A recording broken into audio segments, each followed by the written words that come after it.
Hello everyone. Crop production and management में का आज तीसरा लेक्चर है, जिसमें लास्ट डे जो मैंने एग्रीकल्चरल प्रैक्टिसेस में कई पॉइंट्स को डिफाइन करा था और उसको हम एक्सप्लेन करने वाले हैं। उसका सबसे पहला टॉपिक प्रिपरेशन ऑफ सॉइल। आप फसल को कहाँ लगाते हैं? मिट्टी में लगाते हैं। क्या हम किसी खेत में अगर फसल को लगाने जा रहे हैं वो तैयार है? नहीं, वहां पे कई सालों से, मान लीजिए कई दिनों से वहां खेती नहीं हुई है तो मिट्टी जम जाती है, उसको तैयार करना है। उसमें कई बड़े बड़े मिट्टी के टुकड़े भी होते हैं और उसकी परत सख्त हो जाती है, जिसको हमें ऊपर नीचे बराबर करने की जरूरत पड़ती है, ताकि जितने मिट्टी में कई तरह के सॉइल में न्यूट्रिएंट्स रहते हैं, न्यूट्रिएंट्स को ऊपर नीचे बराबर समान रूप से मिलाया जा सके। दूसरी बात है कि जो रूट्स का, प्लांट्स का रूट्स जो होता है वो मिट्टी में पेनिट्रेट करता है और रूट्स ही सॉइल में से सारे न्यूट्रिएंट्स को एब्जॉर्ब करता है। उसको पेनिट्रेशन के लिए, आगे बढ़ने के लिए जगह चाहिए, तो मिट्टी को ढीला करना पड़ेगा उसको।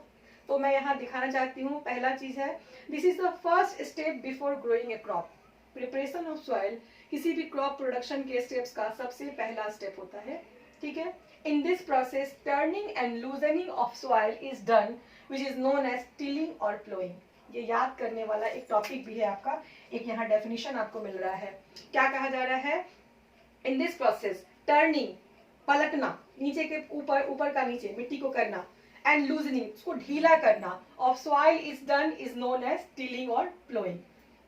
इससे क्या फायदा होता है? Ploughing helps the roots to penetrate, भेदना, अंदर जाना, deep into the soil, so the roots can breathe easily. आपको पता है प्लांट्स लिविंग है, उनको भी ऑक्सीजन की जरूरत पड़ती है, वो काफी अंदर तक जाएंगे, उनको सांस लेना है, उनको न्यूट्रिएंट्स को एब्जॉर्ब करना है, इसके लिए उनको जगह चाहिए। इसीलिए हम मिट्टी की जुताई करते हैं, जिसको प्लोइंग कह रहे हैं, turning and loosening of soil.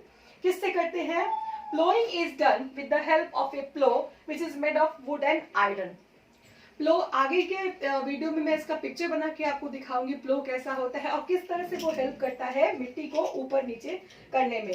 इसके साथ ही मैं बताना चाह रही हूँ, मिट्टी में कई तरह के माइक्रो ऑर्गेनिज्म होते हैं, अर्थवर्म, माइक्रोब्स होते हैं, जो फार्मर्स के फ्रेंड कहे गए हैं। क्यों फ्रेंड कहे गए हैं?